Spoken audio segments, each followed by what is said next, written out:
Y'all, I found a gray hair in the top of my head today. Is it your first one? I don't mean that like Mm-hmm. religiously, but I A mean, bit. I'm not being vain. I'm like, oh wow, this has gone gray now, and this is like, here's the remaining color, gray. This is gray. Yeah, was that Distinguished. Distinguished. totally? I know, very professory. I Um, Professor McGonagall over here. Was that your first one? Yes, I was texting. I have these two new friends that are a little bit older than me, and I was texting with them, and I was like, "Oh my god!" Like I had to use readers yesterday, and also the eye doctor was like, "I think you should get bifocals," and I was like, "I don't think you understand how vain I am that I would rather be blind than have bifocals." Like, Is that where they have um, extra little magnification at the bottom? yes, Okay. yes. I should probably see an eye doctor. I'm stuck on the dollar. Yeah. So I was like, because I was like, well, when I'm in the shop, like I wear safety glasses and just trying to navigate that. And so they were like, well, you should just put bifocals in your safety glasses. And I was like, no. that would look so nerdy. But so I was joking and I was like, oh, I'm probably going to have gray hair soon. And then literally the next morning I wake up and there's just like this wiry, curly, it's like longer than the rest of my hair, just like sticking. It's like this long, just like feet long, sticking straight into the air. And I was like, what the F is this? The first ones always You're like a announce little their arrival baby like that. They come out like a corkscrew, just gooning at you in the mirror, like, "Hi, who's this over here? You have to name me." Mom always said, "If you pluck it, don't you dare. Two will take its place." That I feel like that I wanted to pull it out and then I was like, I feel like I've been warned against this, and so I didn't. Get you a Sharpie and But black that bitch out. then I just have like a black hair. Sharpie, or shit, go red. Who cares? Just anything but white, right? Go purple. I want it to be black. I've been embracing the changing of my hair, and I don't know, like if you can kind of pick it up. We got a whole white streak coming in there and up and all in here, and I've just like made the decision that like I'm not gonna, I don't know, like chase the tornado of keeping my hair dyed. Yeah. I love a streak on women. I love a streak on men and women. I think it's really beautiful. And I can spot a bottle job a mile away, especially like the Coleman color for men on your beards. Like you can see it from across the room, and it's like I'm comfortable with my age. I'm comfortable with the way that I look. It's just going to get grayer. And that's not in my budget. I don't want to go up into the dollar store and be trying to find the right brown, being like holding those fake little hairs up next to me, trying to figure out what color I should get. It always comes out red. I know. Do you remember how they used to have the little hair? I haven't been in a drugstore in forever, but they have like the little hair, the actual hair that's supposed to be the color of the dye that you're supposed to be able to like. Yeah. And oh my God, nothing smells like that stuff either. Or a perm. I used to get dragged into the hair salon with my mother at Adele and Gary's. Remember it had like that old school Coke machine where it was actually glass bottles, and you would put your money in and open the little door and pull the Coke out of the slot. Picture it, the 1980s. Adele and Gary's. Know of it. Adele and Gary's. That is an ice cream shop, I think. No. Yeah, it's next to the pharmacy, next to Mario's Cut and Style, which I was just in Atlanta, and the sign for Mario's hair place is still it's still in the parking lot, and it's so vintage, and it's on a pole. He's been in Miami for 25 years. He retired and sold his shop forever ago, but like it still sits out in front of the business right there in Claremont. I want it so bad. It's got like just a couple of profiles. I think maybe a man and a woman. I don't remember, but I was like, oh my God. It's good. Well, what are we talking about today? Regrets? Regrets. Oh my God. I regretted this baked potato bar I ate yesterday. I took this ski lesson. Ooh, I went to ski and I took my friend and I took this lesson from this woman who's been teaching skiing for 40 years. And so I was like, and we're like, we're going to figure out how to age into skiing. And she's like, she's really good. And like, she taught us how to ski in control, which I've never really known. I'm always just like right on the edge of exploding. If I like hit the wrong bump or something. And, so that was exciting, but we got free lunch with our lesson. And so there was a baked potato bar and I was like, put all the things on it. And I ate, it was like the potato was like a small baby. And then with all the like toppings on it, like, and I ate, like I was like so hungry because we like woke up at like 5:30 and like I had like just a little bit to eat. And so that it was like, you know, so much later. And I was like, I'm so hungry, and just like ate this baby sized baked potato. And then I felt so bad for like the rest of the day. So that was my major regret yesterday. Did they charge you by weight? I went to a yogurt place like that and didn't know that's what it was. I thought that you just got to go ham and like put all this stuff on it and Oh no. $15 pile of yogurt with all these cookies and Reese's and all this other stuff. I was like, why didn't anyone tell me they were going to charge me by weight? Was your potato included? It was. There was no scale on my potato situation. So, but if you had to guess, how heavy was it? I think at least like 1.5 pounds. I'm actually really bad at guessing weight, so I have no idea. It was like, you know, maybe 3 pounds. Favorite topping? Thinking about like those. Well, actually, this wasn't an option there, but I think the perfect baked potato is like a little bit of butter, broccoli, steamed broccoli, bacon, and yogurt. I don't like sour cream, so I do like Greek yogurt. Mm-hmm. That sounds delicious. I'm a yogurt fan. Oh, it's like perfect. I could go down the social media rabbit hole again. Oh, sorry. Every time I feel like I'm not, well, I don't feel like it. I know because when I edit the podcast, I am like the queen of cutting Jamie off. So I'm sorry. No, not at all. Oh God, I'm the queen of cutting everybody else off. I think I'm hilarious. Please, there's whatever you something were when going you to say, start speaking, I'm just like inspired to also speak. Huh? Oh, I think there's like something in the air when you start. Oh, okay. I keep hitting my knees on my desk. Is it just That's me? what's earthquaking on my side. Am I louder than Kacey, Catherine? This week on the podcast, we're just going to listen to Jamie and Kacey interrupt each other. Can we get a I'm sorry count going? Excuse me. For me. Huh? Okay. Oh my God. No one interrupts me because I'm just talking the entire time. No. What were you going to say, Kacey?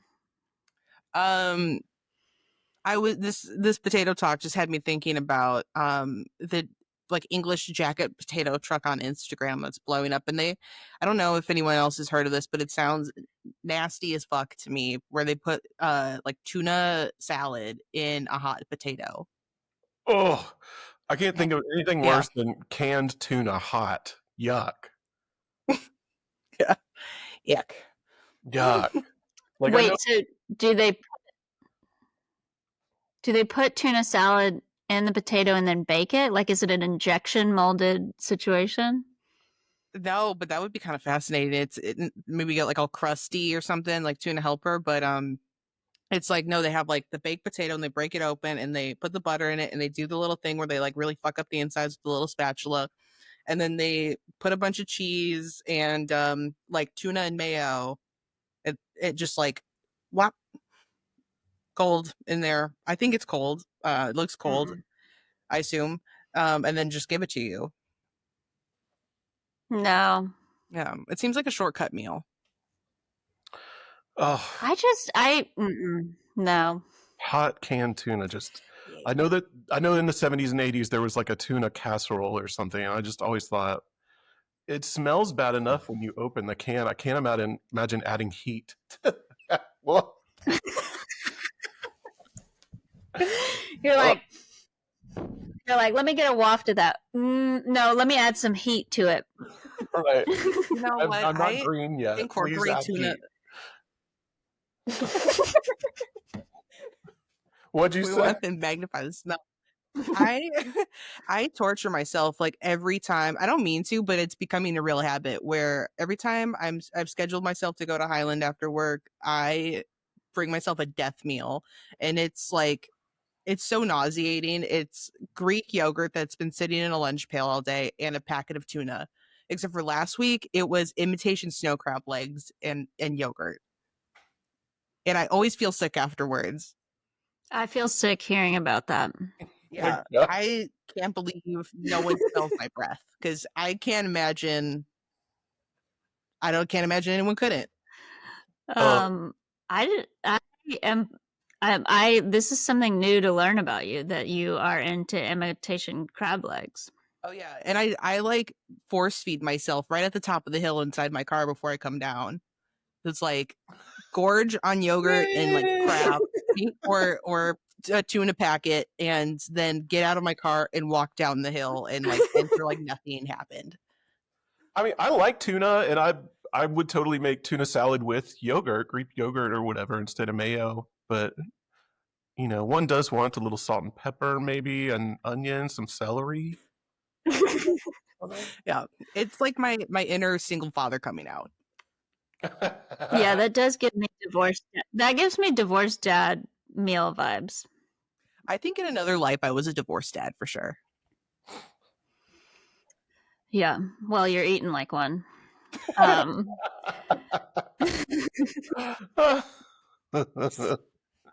wasn't your cooking that ran her off, was it? No, I'm just kidding.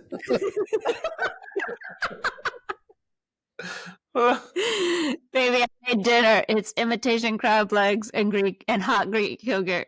Hot Greek yogurt. Do you want to put in this potato? Oh my god. Well, with that, we should talk about. We want to have a newsletter, and so that's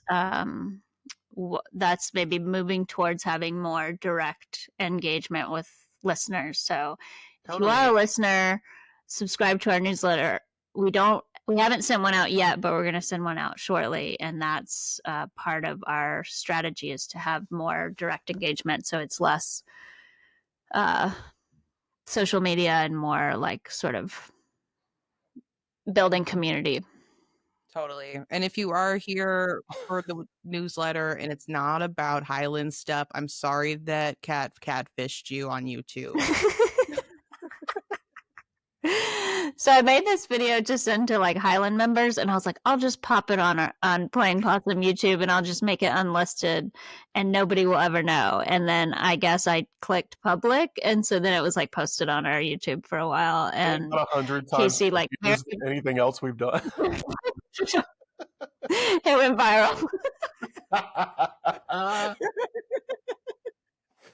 Weird ladies talking about nothing.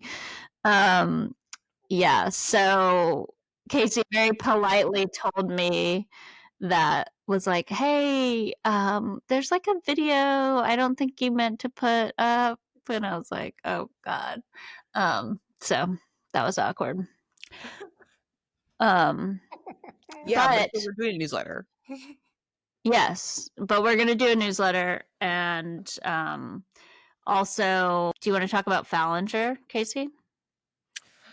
Yeah, totally. So one of the arms of communication and of Plain Possums that we're doing is like physically trying to create media in the form of a magazine.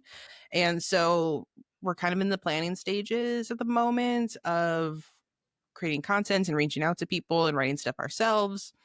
And this magazine is going to be a physical publication and probably online too, just because of how printing is expensive and getting the first issue out there is expensive. But basically it's called Phallinger, and it's going to be an art magazine. And we're going to feature artists, and we're going to talk about being artists. And yeah, it's pretty exciting. Trying to create something a little more physical, a little old school, because I feel like I personally miss having magazines and physical things to hold on to that are, just anything that's not on my phone. And so I don't know, I think that we're probably not the only people, or I'm not the only person that's interested in something like that. So hopefully trying to kind of join this resurgence of, physical publications. So yeah. Yeah, I'm super excited about it. And Kacey's vision for it is really cool. And I think one thing that got me excited about it too was Kacey and I went to a opening at the Art Center for this zine show that the zine Kacey made for Playing Possums was in it. And Yeah, just, it's called Potential Spam. yeah, it's still open at the Art Center. And it's just like there's all these zines hanging up on the wall, and they're just binder clipped, and you can take them down and like read them and look at them. It's this really cool exhibit of like just interactive and like being able to like interact with the art and touch things, whereas I feel like so much stuff is like virtual, and it was just really tactile and amazing experience. And we met a bunch of other artists, and there's also this really cool opening at the same time with this other artist, Steve Ayer. It's Monster Steve on Instagram. I forgot his yeah, last name. it's Sorry, like Steve, but it's called Resting My Bones. yeah, it's so amazing. Like his art is absolutely amazing. I'm gonna look up his Yeah, I had a very decent sized gallery to work with, and the really interesting thing is that he made all the pieces that were showing within 2025. So we went on March 20th was like the opening of the show, I believe. And so he had made everything in like 2.5 months, essentially. Yeah, it was impressive. Steve Ehret, Ehret, and he's from Ohio. So yeah, he made everything and shipped everything in 2025. It was really incredible to see his work, and we got to talk to him for a bit and just hear about his process. And I think one thing that kind of ties into what we were going to talk about today, which I like that we haven't gotten to a topic yet, but I mean, we've talked about baked potatoes and um, imitation crab legs, so I think that's been important.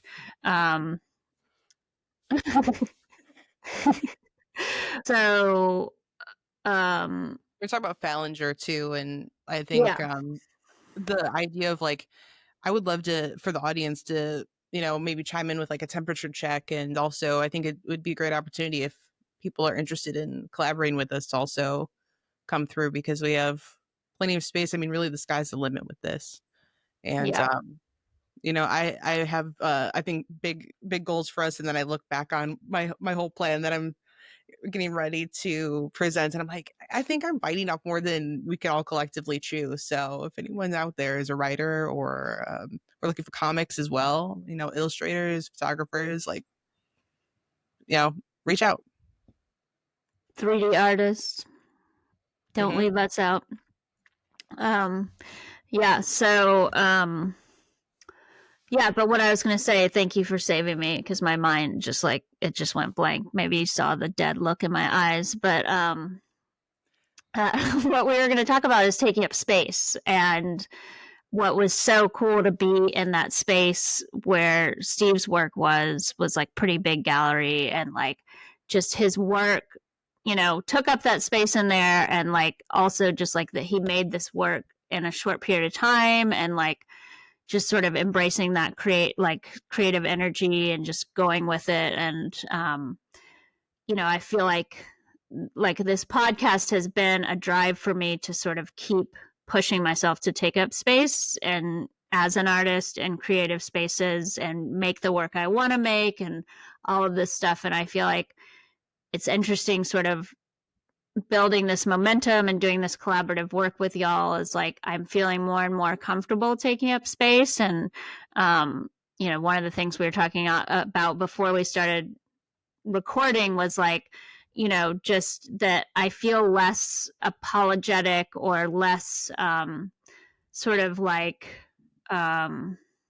wanting to like hide my abilities or success or things like that, and just wanting to step into like, oh yeah, like this is what I want to do, this is the work I want to make, and I want people to see it and all of that. And I don't know, like, I mean, I always have those moments of fear, but that's what Steve was saying when we were talking about it, is like you just kind of have to like quiet that part of your brain and just like do the work. And yeah, it was just interesting for me to have that experience, to talk to somebody that's a little bit farther along than I am.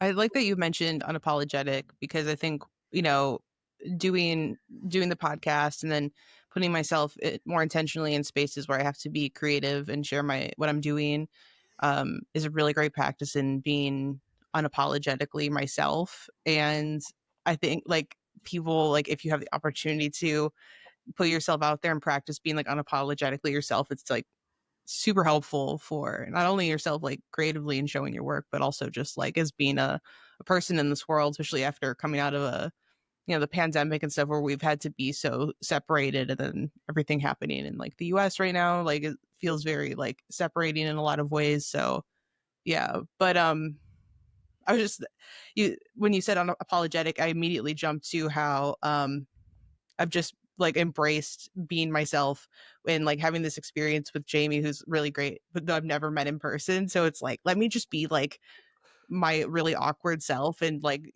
just like and like hopefully he doesn't think like I'm a total like nerd or something, and just embrace it. But uh yeah, so I guess I'm seconding what you're saying, like having to do the podcast is really a great practice.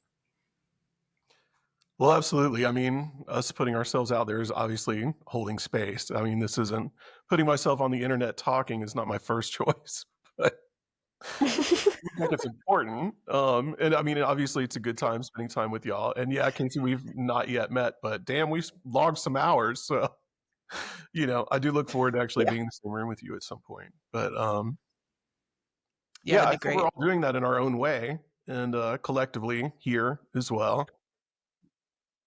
Well, one thing I want to say is like actually what's been interesting for me, I've known Jamie my whole life, and actually watching him interact with you, I've learned things about Jamie. Like, I think you being yourself brings out a whole nother part of Jamie that I don't always get to see. So it's been fun to see y'all interact. And because you guys, like have everybody has a different sense of humor and all of that kind of stuff. So that part has been really fun for me. But as far as how I've been doing it in my work, I think for me, it's just like I'm still trying to push myself to make these things in process. And I'm, like inching along towards making work that feels more aligned with what I want to do. And, I don't know if y'all feel this ever, but it's like I have like there's all these things, like I have this layer of sort of in process projects, and then like I'm almost on the next layer, like I can almost see the next layer of work I want to do, but it's like I can't go there yet because I'm like, oh, I need to finish this work, and it's um like I don't know how to, and what was interesting when we were talking to Steve at the art center is he was like, I would have all these paintings in process, and I feel like that's where I'm at, is like I have all these pieces in process, but then it's like I've gotten this material for this new work I want to do, and it's like the novelty seeking part of my ADHD brain wants to be like, okay, well, I'm gonna move on to the new stuff, but I really want to stick with the work that I'm doing and finish, and like and be able to take up that space and show this work, because I actually think this is more representative of the work I want to do, and then I think it will help bring I don't know how to explain it, but I feel like I'm losing my train of thought today, but yeah, so I think being able to move into the work I want to do is kind of the practice that I'm doing right now, is like feeling comfortable taking up space in this like sort of new, not typically what I would make and all that kind of stuff.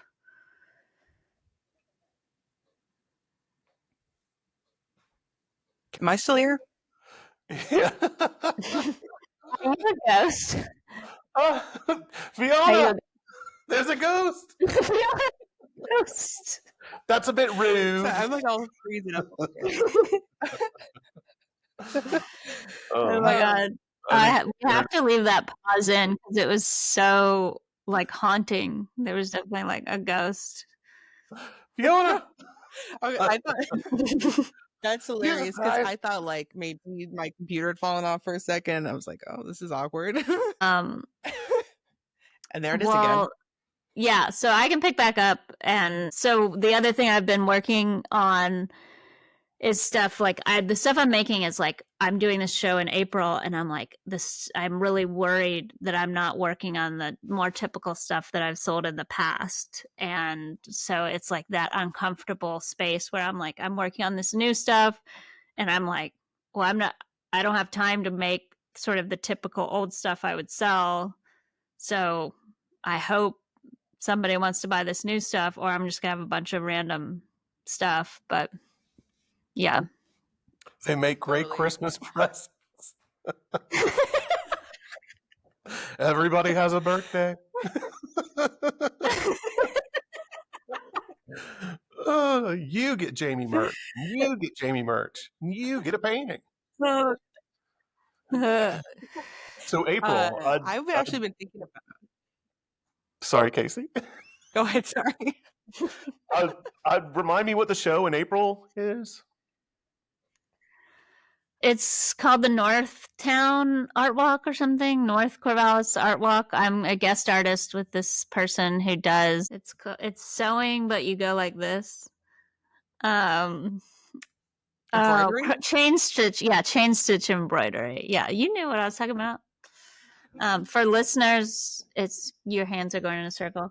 Yeah, it's really cool, and he's like brought all these old machines back to life, and he taught me a little bit. So I'm hoping to learn more, so I can embroider all my jean jackets. But yeah, I don't know. I feel like I'm probably typical me. It's like I don't know how to think linearly and in a time frame, and so I have no idea. Like I literally have no idea what's possible between now and the show, like what I will get done. So it will just be a surprise to me what will get done versus like, I think people with a different type of brain are like, this is how long these tasks take. But I don't know how to think like that. So we'll see what I've done. Cool. Shout out to my therapist. She gave me this really great idea to like keep working on my woodworking because I was thinking like just going to the shop has been creating so much joy, and I'm like so stoked about this table that I'm finishing up. And actually trying to like create pieces on my own timeline with this like idea of like it doesn't have to be perfect, and then selling them to like get all my funds back from the materials like on Facebook Marketplace or something. And I don't know, I think that's part of me is just like it feels rebellious because in like taking up space because like I wouldn't consider myself a woodworker, but I'm like I'm gonna make a coffee table and like, someone's gonna buy it. I don't know. That's awesome. Yeah. I was just at a brunch yesterday, and which say is more, like super weird because I'm like it. Huh? Say more. You had me at brunch. Yeah, well, I was at this brunch yesterday, but it was like I'm thinking about the situation of like taking up space because it's I'm not very good socially with things where I'm not having to do things with my hands. And so I was standing there listening to these people that were all like engineers talk about their accomplishments. And this guy just is like dropping randomly like, oh yeah, I had a piece that I designed that ended up on the cover of Time magazine. and like just like a casual, like a humble brag. And like I've peeked to like, where do I go from here? And then is like talking about like, oh, I've made all of my furniture and it's all out of walnut, and just talking himself up so casually. And I was sitting there thinking like, oh man, I've done so many things in the last few months, and it's crazy to be like taking up that kind of space so casually. And I don't know where I was going with this. I feel like listening to what's coming up for Kat, it was like making me think about this person that's like able to just like talk about themselves, and maybe that's what it is that I kind of admire how you just have all these plans, you're so willing to share them. It kind of blows my mind. 'Cause I'm like, how do you even like come up with the time or the space to be like, yeah, I'm putting these wheels into motion? Yeah, I mean, I think. Wait, were you talking about me or the engineer person?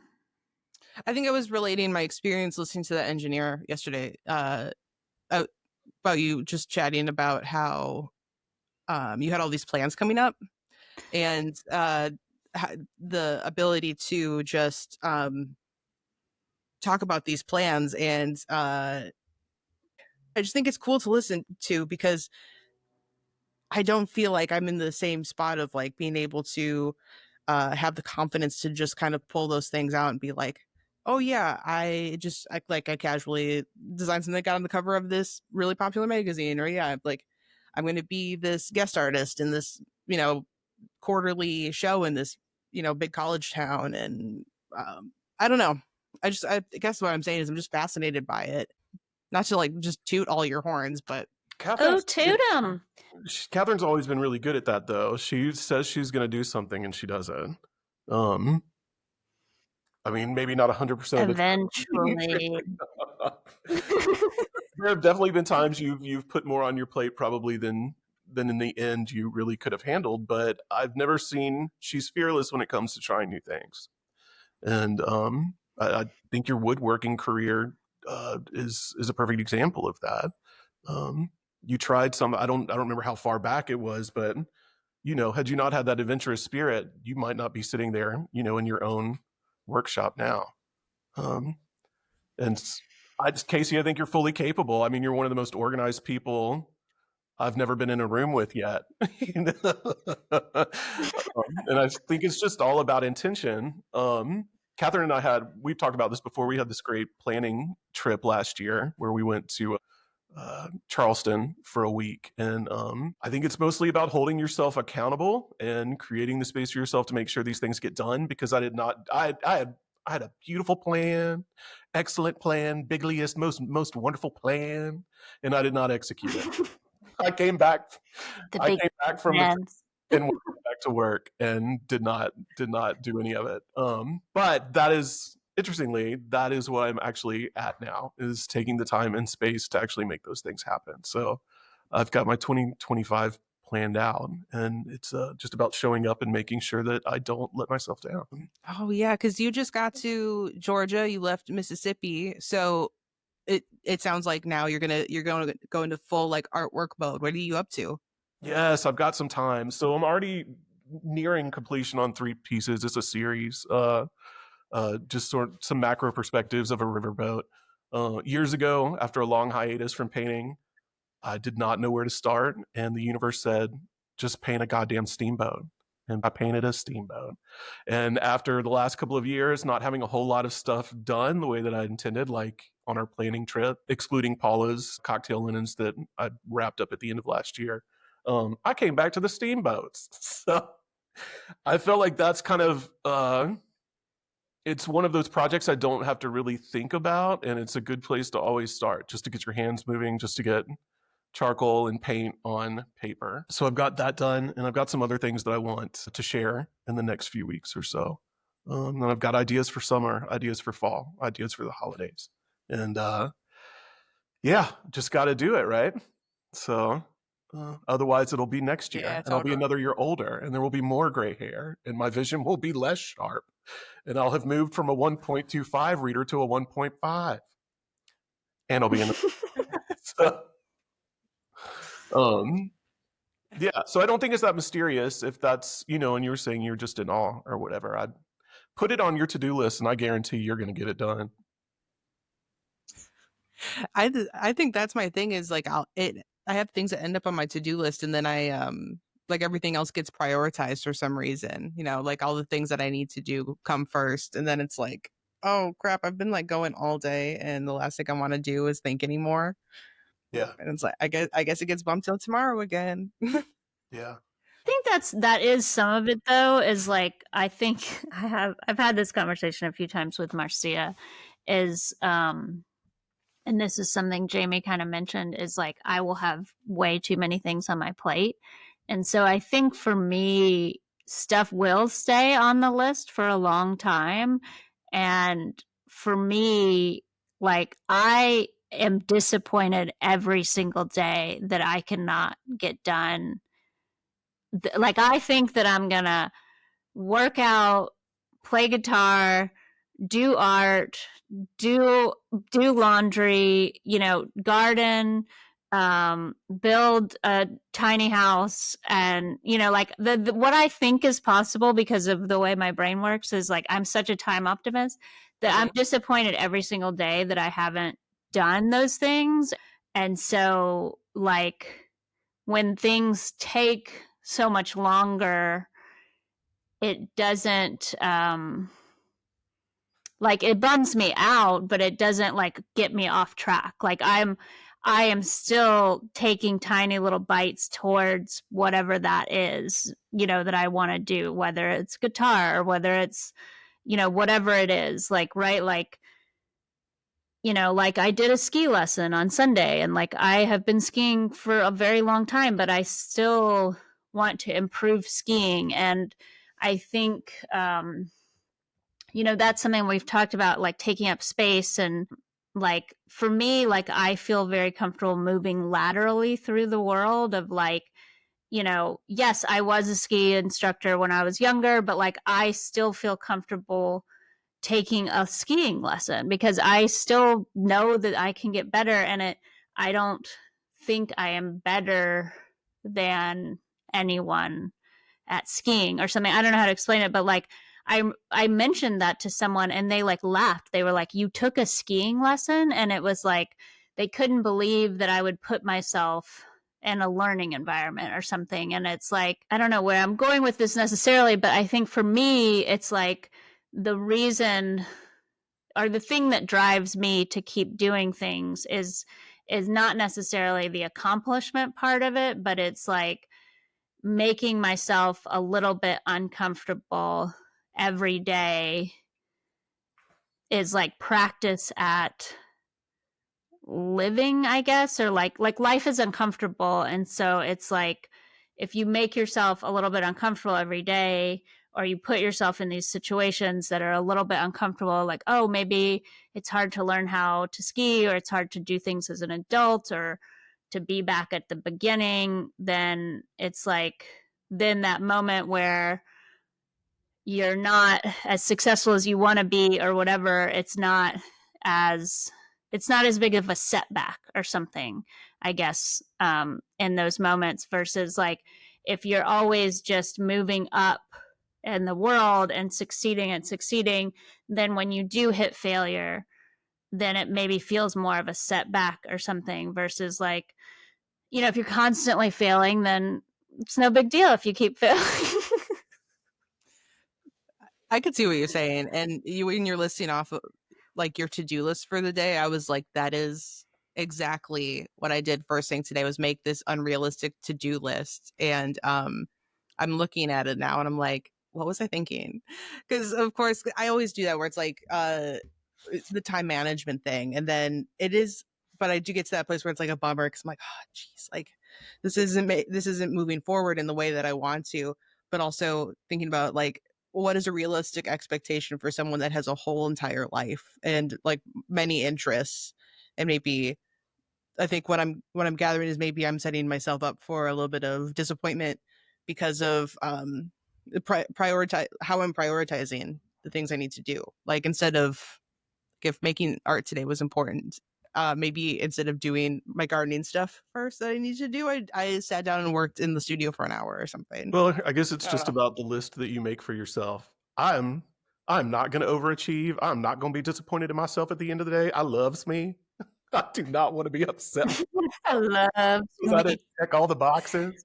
And it is a little bit more difficult. Like right now, all I have is time for the next little while, which is really exciting, but also intimidating as well. Like I need structure, and I'm going to be the one in charge, and I'm not always the one that should be in charge. We'll see. We'll see if any of my advice holds water. Check back in 6 to 8 weeks. I look forward to hearing an update about it. Yes. Well, it's been good. I get up, I have my coffee, I write for a couple of hours. Granted, I'm only on day 5, and then move on from that. Go swim, get my laps in, my beauty strokes. Come back, have a little lunch, do some art things, do a little bit more writing. I'm trying to not be too stringent about what gets done when. Just I want to touch all the zones, you know, before I look at my phone and stuff like that. Like there have been other times when I've been in this environment and had the time and space to just work. And I think we all know that if you don't put that damn phone down, hours will be gone before you know it, and you have learned absolutely nothing and you feel fat. So 100%. 100%. Why is that true? Like, it's so fucking true. I have been struggling. So I have my dumb phone and I have it like ready, but well, I haven't switched my SIM card over because I'm panicking because I can't get group text on it. And so I'm having like preemptive FOMO that I'm going to miss out on all these group texts, but I think I just need to do it because I am entering this moment where it's like, okay, the next month I need to just be working and getting ready for this show. And like, I am just getting sucked into my phone and just distracted. It's not even like I'm actually spending, because I deleted my Instagram and I don't have anything on my phone right now, but it's like just the interruptions of people contacting me, and like then I respond, and then I'm waiting, and I'm like, do they think I'm funny? And then I'm waiting, and just that, like, it's like I can waste hours of just like that back and forth response of it just takes my mind. You can't get into that deep work that's why I when can't have you have through the laptop. Like if I'm writing, the last thing I want is for a text message to pop up. So I have iMessage and all that stuff turned off. Text messages are for phones. Yeah. Laptops are for emails. For me personally, because Yeah. like you said, one little distraction and then, dang, 2 hours are gone. You know Yeah. what I mean? Yeah. And this time for me right now, time is money. This is time I may not get back. So it's like, got to use it while I got it, kind of thing. And if I spend it on Facebook or Instagram, well then, dumbass. You know. Yeah. Yeah, same. I get so sucked into my phone, and that's probably takes up a good chunk of my time. I could be productive on something else, but I've been playing with the idea of like scheduling myself like an evening every week where I just sit back down on my desk in my studio and like work on something, like forced progress on something. Because I was reading about this artist who they would schedule time for themselves. They had to be in this room, and whether they did anything productive or not, they like forced themselves to be there because just in case inspiration struck them and they were able to work, and then they were there and they had that time. But if they didn't end up doing anything, then no harm, no foul. But at least they had tried and they showed up. So I don't know. I was playing with that kind of idea.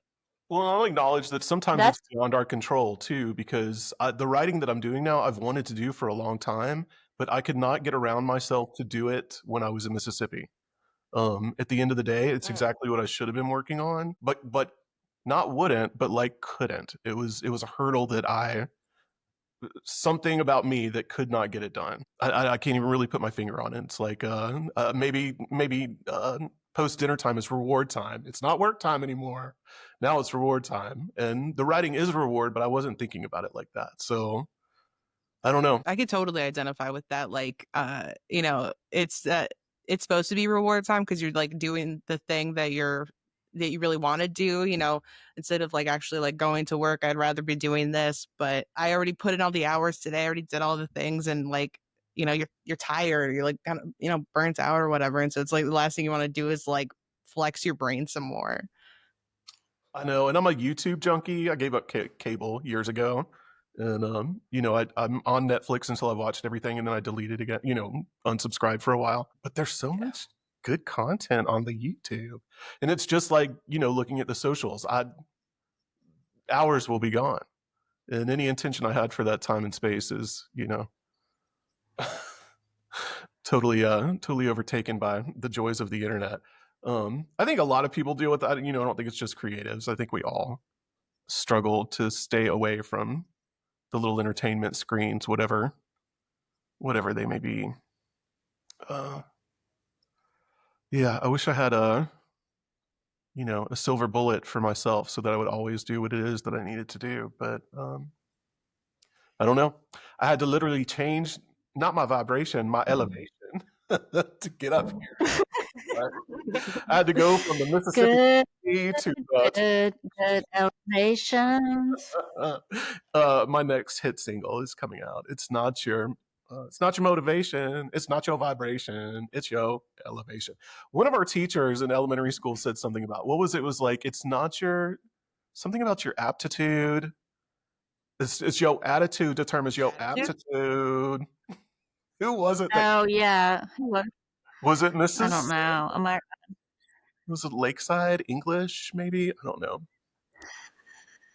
Well, I will say, Jamie, that's how you just, what you were talking about, Casey, of like just sitting down in the space is like, that's how you developed your studio practice is you just made yourself go in the studio. And then, after a year, you had a studio practice and you've, more or less have kept that with other jobs and stuff. But that's something I haven't really gotten to, although I will say, like, in the last week I've been coming into the studio, and actually one thing that's been really helpful for me is I go to the gym, and I've just been asking my friend who goes with me to pick me up, and like just taking that piece of like needing to know how to get myself there. I don't know, there's something about it, and then it's like I can just work until I know she's coming to pick me up, versus like if I have to drive myself, there's like this part of my brain that leaves the studio early. And so like kind of automating certain things where then like when you are in the studio, like some of those things you can turn your, I don't know, what is that called, like mental load that you're like carrying stuff, like being able to let go of that. So like I'm not worried about losing track of time and then not leaving on time or whatever because this person's coming to pick me up. And so stuff like that, I don't know why, but it really does. Like you can kind of automate like dinner's already cooked or whatever it is where that like would take up the brain space that you need to be in the studio. So that's something I've been thinking about, other things I could kind of automate, and then that way I freed up brain space for myself. I want some hot tuna. That sounds like potato. Oh, call back. That sounds like decision fatigue, that like making things easier so then you have to make less decisions and then ultimately you make better decisions for yourself. That is personally why I cook one day a week. I cook for the whole week, meal prep and everything, and then don't think about it again. I will not make good choices if I am preparing food for myself several times a day throughout the week, because if I'm preparing food, I'm probably also eating food. So it's like, where did all my chips go? I've made the salsa. I have to take, and totally picking you up. I have to do these little things. These are quirks. These are my own quirks, and I think the older we get, the more we learn how to get in front of ourselves. And being self-employed, being your own boss, being responsible for your own income and your own money and all that stuff. Any little trick that gets the work done is worthwhile, whatever it means for you personally. And I don't think it makes sense to my family. I think they think I'm crazy. It's not how they would live their life. They wouldn't spend one day a week just making food for the next 6 or 7 days. But it's what it takes for me to not waste time, because I can waste time. Yeah, totally. Master of wasting time for sure. Like I totally get that. And I do a little something similar just to like make good decisions for myself of like, because it's so easy to, if I'm at work, like leave campus and go to the 7-Eleven and get taquitos. And but if I just like give myself an hour to meal prep, then it's so much easier. Now I'm thinking like, how can I apply that to my day to day, or like creating space for myself to like mental space for myself to actually sit down and be productive on the things that really drive me creatively. Like how can I maybe free up my brain to make time to write, or like have the brain power and the will to like actually sit down and write after a long day or a long week of work or something, where I'd rather just be staring at my phone. I used to smoke. I was a cigarette smoker, and I smoked for 17 years. And when I quit smoking, I'm sorry, it sounds like I just smoked a pack. When I quit smoking 10 years ago last month, all of a sudden there were 20 cigarettes in a pack of cigarettes. There were 20 moments in my day that I had given away for 17 years. All of a sudden I had 20 extra 8 to 12 minutes that I had not had at my disposal, that I'd completely used for a complete waste of time, that literally time that went up in smoke. I don't know why I brought that up. I swear. No, I Like a think brand. that was revolutionary actually for me to hear. I've never heard you describe it quite like that. And I think that's how I feel about my phone.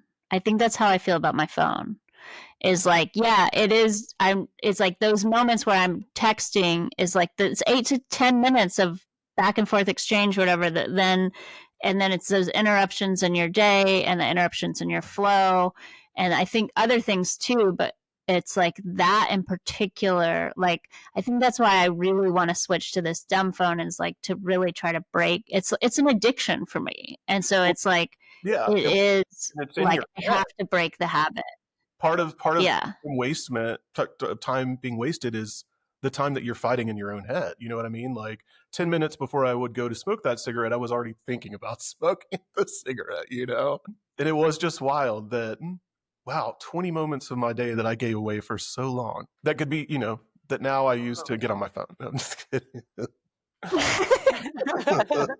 Not true, not true. Yeah, I think we got away from holding space, but I think we've got some good tips for y'all out there if you want to stop wasting time.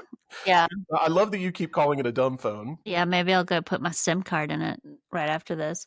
Well, one thing I wanted to say, Kacey, is or anybody, Jamie, I mean, and not anybody, but the two of you, is I would love to like co-work and try writing and start that process if y'all are interested. And we have talked about, eventually having some community sessions where if people are interested. So if that's something you're interested in too, if you're listening, if you would like to do some co-writing and co-working, as we have kind of talked about that. But I think we should wrap up. But I do think even though we got off, I think it still fits into taking up space, because it's like you are reclaiming your space, that like you're deciding where to take up space versus having it decided for you. And so it's like It's about intention. I think that's it's like about intention, both in choosing what spaces you feel comfortable in, right, to take up space, like whether that's in a wood shop or whether that's wherever. But it's also like in the design of your own life, taking up space and doing the things you want to do, and how just the struggle of that, right? And like the whole reason we're doing this podcast is because it's a big struggle. And so that's something I want to be really intentional about in the next couple of weeks. And so I appreciate y'all talking about this today with me, and it has me thinking about sort of how I want to design the next few weeks for myself. So thank you. Really. Yeah, maybe listeners could subscribe to our newsletter, and we could let them know through there when we would be having a public co-working session in the future. And that's you could subscribe to that at Plain Possum thecollective.com/subscribe. Well, possums, thanks for joining us on this incredible journey of baked potatoes, imitation crab legs, and 20 moments of daytime going up in smoke. We'll catch y'all on the flip side. Follow us on all the socials, including Blue Sky. Get yourself on over there. Protect yourself, your data. And we'll see you next time. And if you missed the last podcast episode, it's really good. It's Tori Tinsley, amazing artist. Highly recommend it. You will get haunted, but you should listen. Yes. All right. Toodles possums. Toodles possums. Bye.